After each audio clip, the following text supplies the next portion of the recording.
नमस्कार दोस्तों, welcome to my YouTube channel SSC uncovered.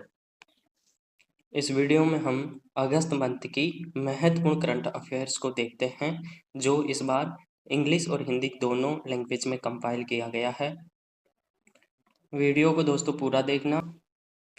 Important questions को शामिल किया गया है। अगर अच्छा क्वेश्चन लगे तो आप लाइक एंड सब्सक्राइब करना चैनल को और शेयर करना। तो शुरुआत करते हैं दोस्तों पहले क्वेश्चन से। आईपीईएफ की आपूर्ति श्रृंखला परिषद के उपाध्यक्ष के रूप में किसे नियुक्त किया गया है? यानी कि इंडो पैसिफिक इकोनॉमिक फ्रेमवर्क जो आईपीईएफ है, इंडो पैसिफिक इकोनॉमिक फ्रेमवर्क, जिसकी ये जो एक निकाय है, परिषद है, जिसका उपाध्यक्ष हाल ही में किसे नियुक्त किया गया है दोस्तों? इंडिया को नियुक्त किया गया। तो ये इंपॉर्टेंट क्वेश्चन है दोस्तों, इसको ध्यान में रखना। इसी क्वेश्चन को इंग्लिश में देखते हैं। Who has been appointed as the vice chairman of the supply chain council of IPEF? यानी कि इंडो पैसिफिक इकोनॉमिक फ्रेम का जो वाइस चेयरमैन है वो किसे बनाया गया है? तो किसे बनाया गया है दोस्तों? इंडिया को बनाया गया है। अगला क्वेश्चन देखते हैं। कृषि अर्थशास्त्रियों का 32वां अंतरराष्ट्रीय सम्मेलन कहाँ पर आयोजित किया गया? दोस्तों मोस्ट इंपोर्टेंट क्वेश्चन है, हाल ही में ये आयोजित हुआ है। तो इसका जो 32वां जो शिखर सम्मेलन है वो कहाँ पर आयोजित किया गया? नई दिल्ली में आयोजित किया गया है। इंग्लिश में देखते हैं इसी को। Where will the 32th international conference of agriculture economist B held? तो ये कहाँ पर आयोजित किया गया है? न्यू दिल्ली में आयोजित किया गया है। अगला देखते हैं। हाल ही में यूनेस्को की विरासत सूची में शामिल किया गया बदन-चारण रेगिस्तान कहाँ पर स्थित है? तो दोस्तों जो बदन-चारण रेगिस्तान है, जो हाल ही में जो इसकी परिषद की जो बैठक हुई थी यूनेस्को की, जो इंडिया में आयोजित की गई थी, तो ये बदन-चारण चाइना का एक रेगिस्तान है, उसको इस सूची में शामिल किया गया है। और इंडिया में असम के मोइदम क्षेत्र को, मोइदम जो पैलेस है उसको शामिल किया गया है, ध्यान में रखना। अगला क्वेश्चन इसी का अंग्रेजी में देखते हैं। Where is the Badancharan Desert, which was recently included in the UNESCO Heritage List, located? तो कहाँ पर लोकेट है ये? चाइना में लोकेट है बदनचारण डेजर्ट। अगला क्वेश्चन देखते हैं। जिन्हें हाल ही में यूपीएससी का नया अध्यक्ष नियुक्त किया गया है। तो दोस्तों हाल ही में यूपीएससी का जो नया अध्यक्ष है वो मनोज सोनी इससे पहले थे। उनके जो पद त्याग के बाद में जो अध्यक्ष बनाया गया वो किसे बनाया गया है? प्रीति सूदन को बनाया गया है। अगर क्वेश्चन से देखें तो रोस बारकर यूपीएससी के पहले अध्यक्ष थे जो 1926 में बने थे। और एच के कृपलानी हैं। और रोज मिलियन वेतन पहली महिला यूपीएससी की अध्यक्ष थी और प्रथम भारतीय थी एच कृपलानी जो यूपीएससी की अध्यक्ष बनी थी। अगला क्वेश्चन देखते हैं इसी का इंग्लिश में। Who has been appointed as the new chairman of UPSC recently? UPSC का हाल ही में किसे बनाया गया है अध्यक्ष? तो किसे बनाया गया है? प्रीति सूदन को बनाया गया। किसे बनाया गया? प्रीति सूदन को बनाया गया। फर्स्ट चेयरमैन यूपीएससी रोज बारकर है। और फर्स्ट वुमेन यूपीएससी चेयरमैन कौन थी? रोज मिलियन बेथी थी। और फर्स्ट इंडियन जो चेयरमैन था एच के Kripalani first Indian chairman UPSC था। अगला क्वेश्चन देखते हैं दोस्तों। जिन्होंने हाल ही में एआई चैटबॉट सेवा लॉन्च किया गया है। तो एआई चैटबॉट सेवा किसके द्वारा लॉन्च किया गया है दोस्तों? सेबी के द्वारा लॉन्च किया गया है। इसको ध्यान में रखना। इसी का अंग्रेजी में देखते हैं।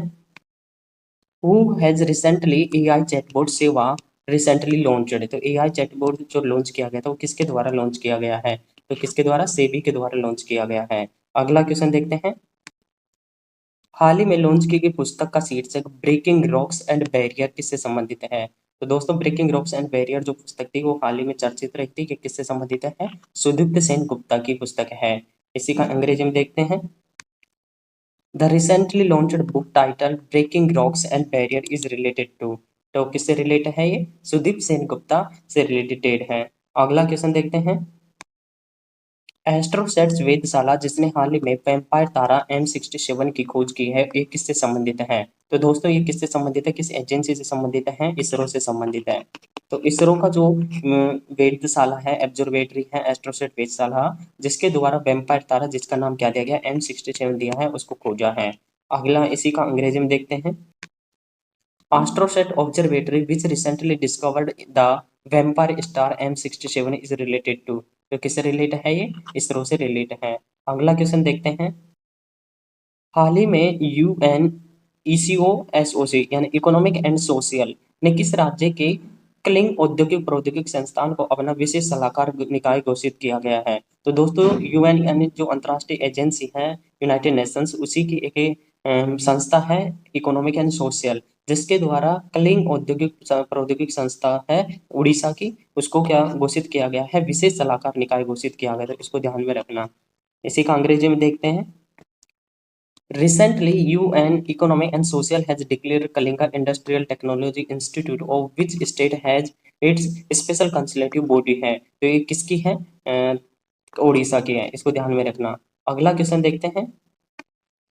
जो हाल ही में विश्व का शिल्प शहर प्रमाण पत्र प्राप्त करने वाला चौथा भारतीय शहर बना है, यानी कि 2024 में जो हाल ही में विश्व का शिल्प शहर प्रमाण पत्र प्राप्त करने वाला चौथा भारतीय शहर कौन बना है? कश्मीर बना है। इसको ध्यान में रखना। इसी का अंग्रेजी में देखते हैं। Which is the fourth Indian city to receive the world's craft city certificate recently? तो किसका वर्ल्ड्स क्राफ्ट सिटी सर्टिफिकेट प्राप्त किया गया हाल ही में? कश्मीर के द्वारा। अगला क्वेश्चन देखते हैं। हाल ही में सुप्रीम कोर्ट ने एससी और एसटी समुदाय के लिए आरक्षण में उप वर्गीकरण की अनुमति देने के अपने किस फैसले को बदल दिया है? यानी कि सुप्रीम कोर्ट के द्वारा जो पहले जजमेंट दिया गया था उसी को एक दो दिन पहले की न्यूज है, जिसमें 6-7 जजों की पीठ के द्वारा 6-1 के रेशियो से इसको पास किया गया है। तो वो जजमेंट क्या था? ईवी चिन्नम्मा बनाम आंध्र प्रदेश राज्य 2004। तो 2004 में इस के तहत जो जजमेंट दिया गया था उसी को क्या कर दिया है, इस बार परिवर्तित किया गया है। तो इसको ध्यान में रखना। इसी का अंग्रेजी में देखते हैं। Recently, the Supreme Court has replaced which of its decision to allow of classification in reservation for SC and ST community?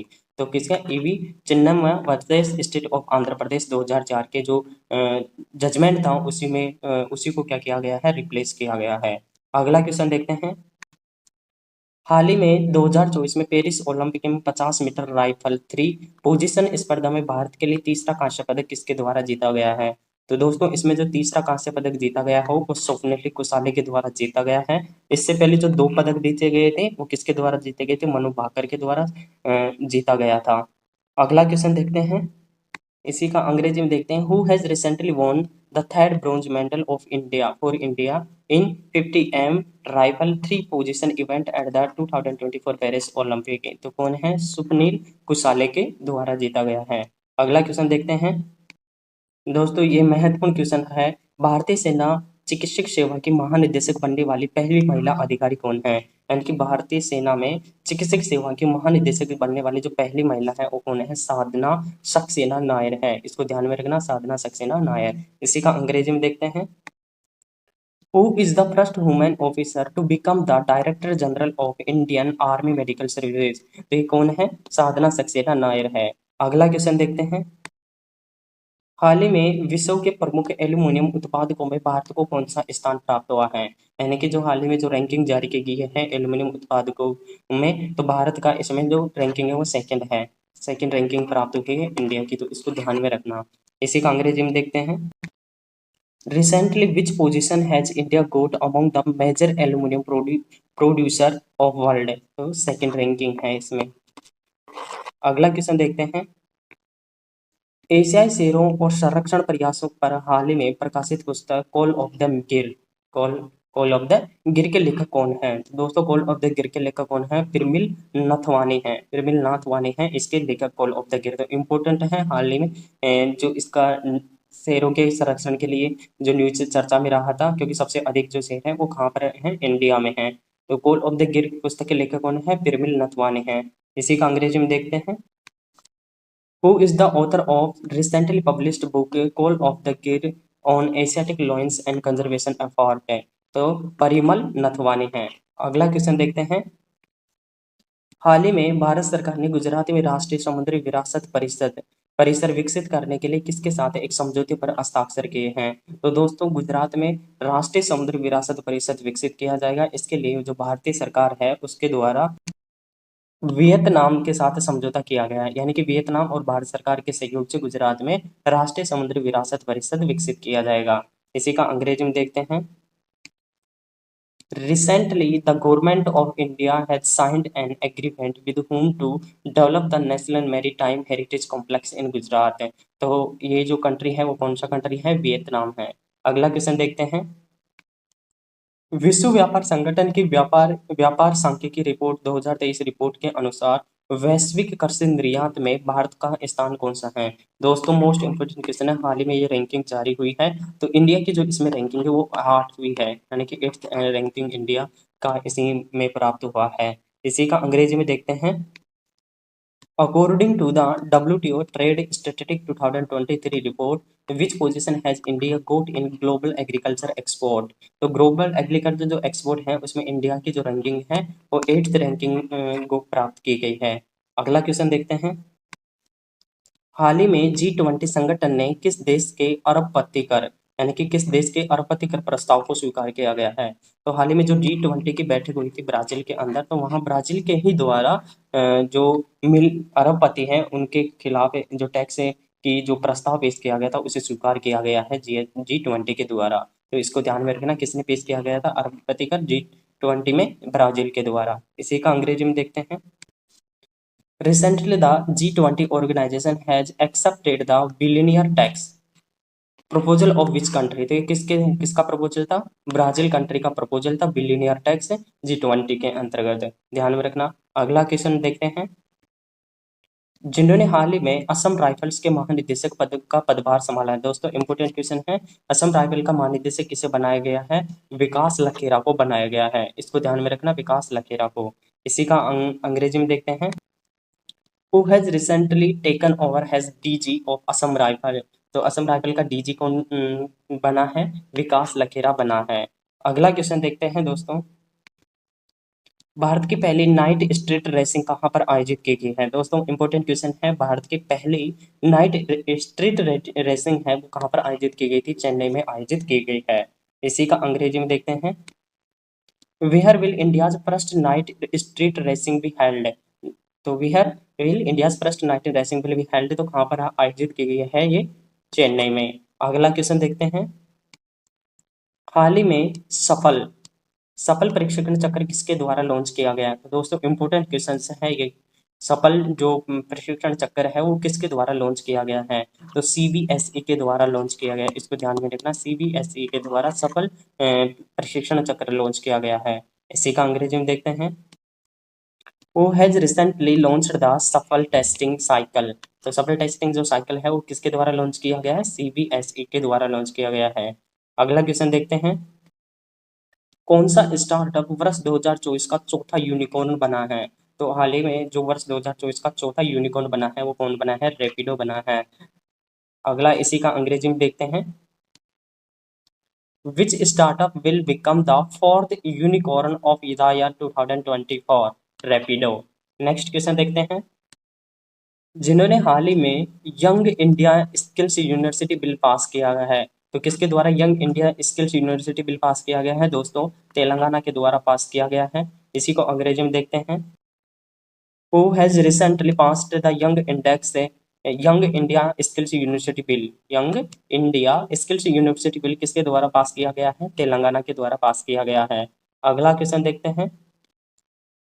हाल ही में चौथा राष्ट्रीय हिंदी विज्ञान सम्मेलन 2024 का आयोजन कहाँ पर किया गया है? दोस्तों महत्वपूर्ण क्वेश्चन है, चौथा राष्ट्रीय हिंदी विज्ञान जो सम्मेलन है वो कहाँ पर आयोजित किया गया है? भोपाल में आयोजित किया गया है। Where was the fourth National Hindi Science Conference 2024 organized recently? कहाँ पर आयोजित किया गया? रिसेंटली भोपाल में आयोजित किया गया है। नेक्स्ट क्वेश्चन देखते हैं। हाल ही में केंद्र सरकार ने किसे एसएसबी डीजी को बीएसएफ का अतिरिक्त प्रभार सौंपा है? यानी कि जो हाल ही में वर्तमान में एसएसबी के क्या हैं? डीजी हैं, जिन्हें हाल ही में केंद्र सरकार के द्वारा बीएसएफ का अतिरिक्त प्रभार एडिशनल चार्ज दिया गया है। तो वो कौन है? दलजीत सिंह चौधरी हैं। अगला इसी का अंग्रेजी में देखते हैं। Recently, whose central government has been SSB DG hand over additional charge of BSF? तो ये एडिशनल चार्ज बीएसएफ का किसको दिया गया है? दिलजीत सिंह चौधरी को दिया गया है। अगला क्वेश्चन देखते हैं। दोस्तों एसएससी का जो फेवरेट क्वेश्चन है, जो ये एसएससी की लगभग सभी एग्जामों में आ चुका है और हर एग्जाम में ये क्वेश्चन आया है, इस क्वेश्चन को ध्यान में रखना, आगामी एग्जामों के लिए महत्वपूर्ण क्वेश्चन है और गारंटी है अगली किसी भी एग्जाम में क्वेश्चन जरूर आएगा। तो हाल ही में भरतनाट्यम के किस प्रसिद्ध कलाकार का निधन हो गया है? तो भरतनाट्यम के किस प्रसिद्ध कलाकार का निधन हो गया है दोस्तों? यामिनी कृष्णमूर्ति का। आज अखबार में न्यूज थी, तो यामिनी कृष्णमूर्ति का निधन हो गया है। तो इस क्वेश्चन को ध्यान में रखना। रुक्मणी देवी, मृणालिनी साराभाई और सोनल मानसिंह, ये तीनों भी क्या है, भरतनाट्यम की प्रमुख कलाकार हैं। इसी का अंग्रेजी में देखते हैं। Recently who famous artist of Bharatanatyam pass award? तो कौन हुई है? यामिनी कृष्णमूर्ति जी। अगला क्वेश्चन देखते हैं दोस्तों। हाल ही में किस राज्य में बोनालू महोत्सव का आयोजन किया जा रहा है? यानी कि अगस्त से सितंबर तक इस पूरे मंथ ये बोनालू फेस्टिवल मनाया जाएगा। तो किस राज्य में मनाया जाता है? ध्यान में रखना दोस्तों, तेलंगाना में मनाया जाता है। इसी का अंग्रेजी में देखते हैं। In which state Bonalu festival is celebrating recently? तो बोनालू फेस्टिवल कहाँ पर सेलिब्रेट किया जा रहा है? तेलंगाना में। नेक्स्ट क्वेश्चन देखते हैं। हाल ही में भारत का पहला 3D प्रिंटेड स्कूल किस राज्य में तैयार किया गया है? दोस्तों मोस्ट इंपोर्टेंट क्वेश्चन होने वाला है। भारत का पहला 3D प्रिंटेड स्कूल किस राज्य में तैयार किया जा रहा है? अरुणाचल प्रदेश के अंतर्गत है। इसी का अंग्रेजी में देखते हैं। Recently in which state India's first 3D printed school was prepared? तो कहाँ पर प्रिपेयर किया जा रहा है? अरुणाचल प्रदेश में। नेक्स्ट क्वेश्चन देखते हैं। हाल ही में आईसीसी ने टेस्ट क्रिकेट खिलाड़ियों की रैंकिंग जारी की है, जिसमें कौन सा खिलाड़ी शीर्षक पर है? यानी कि टेस्ट क्रिकेट की जो रैंकिंग जारी की गई है, जिसमें टेस्ट में सबसे बेस्ट खिलाड़ी कौन है, यानी कि टॉप रैंकिंग किसकी प्राप्त हुई है? तो किसकी प्राप्त हुई है? ये इंग्लैंड के जो खिलाड़ी हैं, जो रूट, उनको प्राप्त हुई है। Recently, ICC released the Test cricket player ranking. Which player is the top? है तो which player टॉप किया है? जोई रूट के द्वारा टॉप किया गया है। नेक्स्ट क्वेश्चन देखते हैं। हाल ही में किसने GEEF ग्लोबल वाटर टेक पुरस्कार जीता है? यानी कि ये एक निकाय है, GEEF, वो ग्लोबल वाटर टेक जो पुरस्कार प्रदान किया गया, वो किसे प्रदान किया गया है? तो इसको क्या दोस्तों ध्यान में रखना, केंद्रीय जो जल आयोग है, उसको ग्लोबल वाटर टेक पुरस्कार दिया गया है। Recently who won the GEEF global water tech award? तो central water commission. Last and आखिरी जो क्वेश्चन है, आखिरी क्वेश्चन है दोस्तों। हाल ही में किसी सिडबी का नया एमडी और सीएमडी नियुक्त किया गया है? यानी कि सिडबी के नए प्रबंधक निदेशक किसे नियुक्त किया गया है दोस्तों? ये जो नियुक्त किया गया है, वो राकेश सोनी को, मनोज मित्तल को नियुक्त किया गया है। इसको ध्यान में रखना दोस्तों, मनोज मित्तल को नियुक्त किया गया है। इसी का अंग्रेजी में देखते हैं। Recently which appointed has the SIDBI MD and CMD? तो कौन सा आंसर हो जाएगा? मनोज मित्तल एमडी और सीएमडी बनाए गए हैं, किसके? सिडबी के। तो दोस्तों ये 30 क्वेश्चन थे जो अगस्त मंथ के फर्स्ट वीक के बेस्ट क्वेश्चंस करंट अफेयर के शामिल किए गए हैं दोस्तों। इस बार मैंने इंग्लिश और हिंदी दोनों लैंग्वेज में शामिल किए गए, ताकि दोनों मीडियम्स के जो विद्यार्थी हैं, जो भी भाई हैं, उनको इसका बेनिफिट मिल जाए। इसलिए दोस्तों अगर वीडियो अच्छा लगे तो लाइक एंड सब्सक्राइब करना, और दोस्तों चैनल को अपने जो भी भाई बहन हैं उनके पास शेयर करना। धन्यवाद।